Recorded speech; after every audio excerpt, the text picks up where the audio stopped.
नमस्कार, I am doctor Rekha Saroha, DRS homeopathy.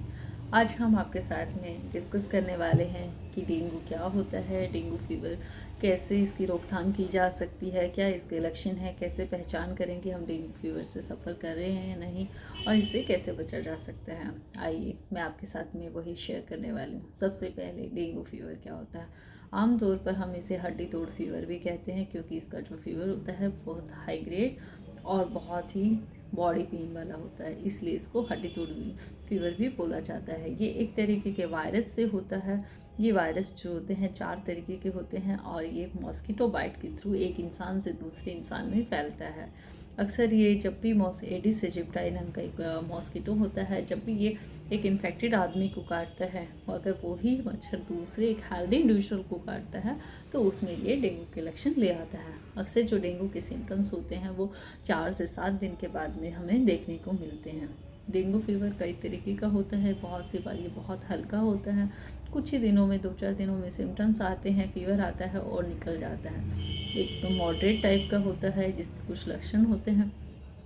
ये आपका थोड़ा डिहाइड्रेशन लाता है, फीवर होता है, 4 से 7 दिन में फीवर चला जाता है और कई बार ये बहुत ज़्यादा सीवियर या हेमरेजिक भी बन जाता है। इसके साथ में आपको ब्लीडिंग होती है, हेमरेजिक शॉक डेवलप हो जाता है। तो डेंगू के फीवर अलग अलग तरीके की कॉम्प्लिकेशंस लेके आता है। हर बार ये ज़रूरी नहीं है कि ये हमें सीवियर रहेगा। तो इसके कुछ लक्षण हैं, कुछ सिम्टम्स हैं जो मैं आपके साथ शेयर करने वाली हूँ। जब भी आपको एक सडन ऑनसेट के साथ हाई ग्रेड फीवर होता है 104 105, एकदम से पेशेंट को बहुत ज़्यादा ठंड लगती है और उसके साथ में सडनली बॉडी पेन स्टार्ट हो जाता है और आपको हाई ग्रेड फीवर आता है, तो आपको इमीडिएटली डेंगू की टेस्टिंग करानी चाहिए। उसके अलावा आपकी आँखों के पीछे दर्द रहता है, आपके सिर दर्द रहता है, बॉडी में बहुत ज़्यादा पेन्स हैं, जी मचलाता है, नोज़िया फीलिंग रहती है, वॉमिटिंग है, डायरिया है, फ्लू लॉसेस है अगर तो भी ये सब भी डेंगू के सिम्टम्स हो सकते हैं। हमेशा कुछ पेशेंट्स में आपकी स्किन के ऊपर रेड स्पॉट्स देखने को मिलते हैं जो कि ये भी एक डेंगू के लक्षण हो सकते हैं। इसके अलावा इसके जो टेस्ट होते हैं, आपको सबसे पहले सीबीसी कराना चाहिए आपका प्लेटलेट काउंट चेक करने के लिए। एनएस 1 एंटीजन टेस्ट रहता है। आपका डेंगू का जो एंटीबॉडी टाइटर होता है वो हमें चेक कराना चाहिए और लिवर फंक्शन का रेगुलर टेस्ट है। आपका अगर प्लेटलेट अगर गिर रहा है तो ये आपको एवरी 24 आवर तक तब तक चेक कराना है जब तक आपका प्लेटलेट का जो है वो डाउन होना रुक नहीं जाता, और तब तक आपको ये जानना है कि आपका डेंगू कितना सीरियस है। अगर आपका प्लेटलेट का जो काउंट होता है वो अक्सर 1.5 लाख से 4.5 लाख के बीच में रहता है, अगर ये इससे नीचे है या बहुत स्पीड से गिरता है तो आपको इमीडिएटली हॉस्पिटलाइजेशन की नीड होती है। अदरवाइज़ आप इसको घर पे भी मैनेज कर सकते हैं। आइए इसके लिए क्या ट्रीटमेंट हम लोग ले सकते हैं।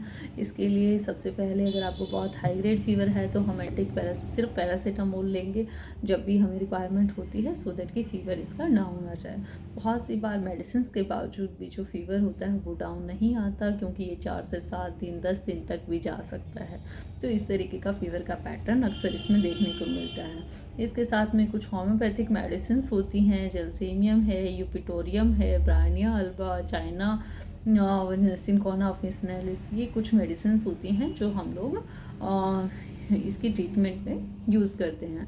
तो उनके लिए मैं आपको अगली किसी और वीडियो में शेयर करूँगी कि क्या क्या टिप्स इसके लिए होते हैं। इसके अलावा आप पेशेंट को कंप्लीट हाइड्रेशन पे रखिए, सो दैट कि डिहाइड्रेशन को अवॉइड किया जा सके। कोई भी कॉम्प्लिकेशंस होती है वो डिहाइड्रेशन की वजह से आती है, तो आपको ये चेक करना है कहीं से कोई ब्लीडिंग तो नहीं है। और सबसे ज़्यादा ज़रूरी है कि पेशेंट का जो फ्लूइड है वो प्रॉपर टाइम पे बैलेंस होता रहे।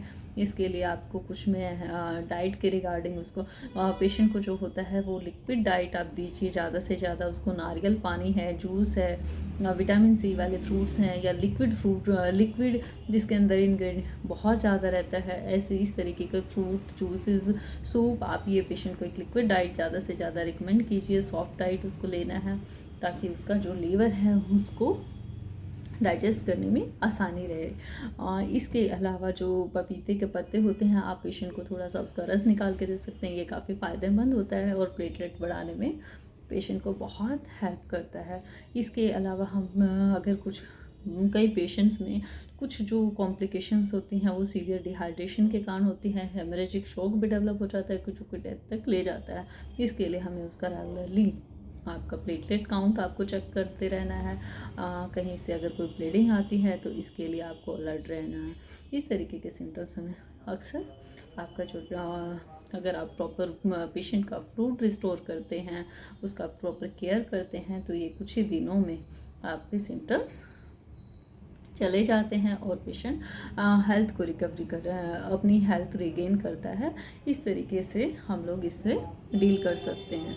कि सबसे ज़रूरी चीज़ यही है कि किसी भी चीज़ के ट्रीटमेंट से ज़्यादा ज़रूरी होते हैं उसकी रोकथाम। तो सबसे ज़रूरी चीज़ अपने आसपास कहीं पानी ना इकट्ठा होना दें, उसको ढक के रखें, फुल स्लीव्स के कपड़े पहनें।